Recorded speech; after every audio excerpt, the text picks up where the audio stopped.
Opa! E aí, pessoal, tudo certo?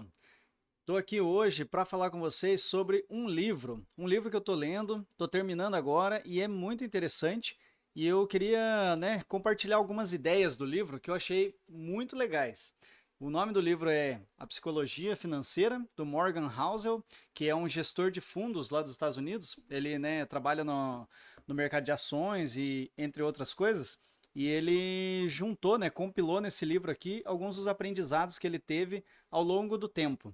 E uma coisa que é interessante, mesmo para quem não gosta de ler, o livro é uma ferramenta muito boa para se aprender alguma coisa, porque um autor leva muito tempo, para escrever um livro como esse.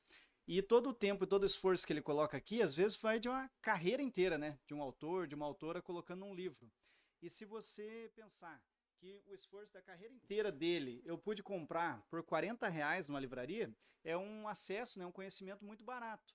E aí você pode dizer assim, ah, mas Felipe, eu não gosto de ler. Não, isso acontece também, muita gente não gosta de ler. O que você pode fazer? Você pode ouvir podcasts e você pode ouvir, audiolivros, que é uma coisa muito interessante, uma ferramenta para você aprender. Não é porque a gente é burro que a gente não pode melhorar um pouquinho, né? Então, dá para aprender aí com um audiolivro ou com podcast também. Mas, vindo para o cerne da questão, que é o livro, o Morgan Housel escreve no livro sobre um frentista mecânico e faxineiro dos Estados Unidos, que se chama Ronald Reed, que morreu com quase 80 anos e deixou para caridade, 6 milhões de dólares e mais 2 milhões para os filhos dele. Aí você pensa assim, poxa, mas o cara foi faxineiro, frentista a vida inteira e conseguiu um patrimônio de 8 milhões de dólares para deixar de herança, deixar de doação, de herança. E aí a gente pode ver, que o segredo não está, na quantia, enquanto você ganha, a fortuna que você ganhou durante a vida, mas sim em como você, economiza e como você investe isso ao longo da sua vida. Ele deixou por muito tempo esse dinheiro investido e acabou, que os juros e todo o valor que ele guardou, que ele economizou, foram ganhando, juro sobre juro, e aí no final da vida dele tinha esse montante muito grande, que é uma coisa impressionante se você for pensar para um frentista, ter todo esse valor na conta quando ele faleceu.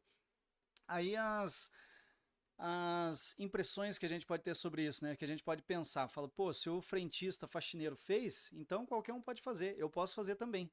E aí, vamos dizer assim, tudo vai da gente guardar um pouquinho, a gente, economizar esse dinheiro, guardar, ter uma reserva, para lá na frente você ter um valor, ter um patrimônio, se acontecer algum problema, você ter um dinheiro, ali para você acessar e conseguir, vamos dizer assim, sanar o seu problema na hora, sem demorar.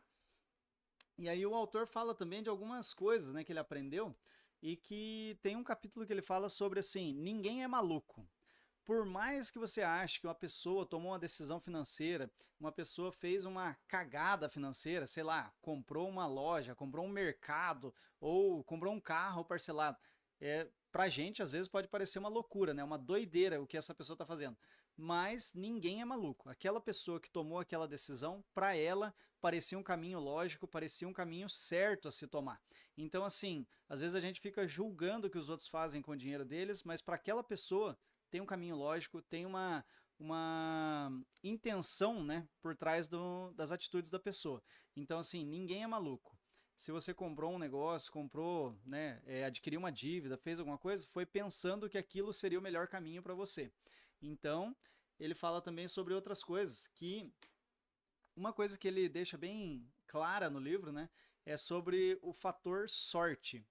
Às vezes você pode, economizar, você pode trabalhar a sua vida inteira, você pode, ter guardado, ter poupado, mas por uma sorte ou um azar do destino, você pode estar sujeito a ter que gastar todo o seu dinheiro em saúde, gastar todo o seu dinheiro para, resolver algum problema, alguma coisa que acontece durante a vida.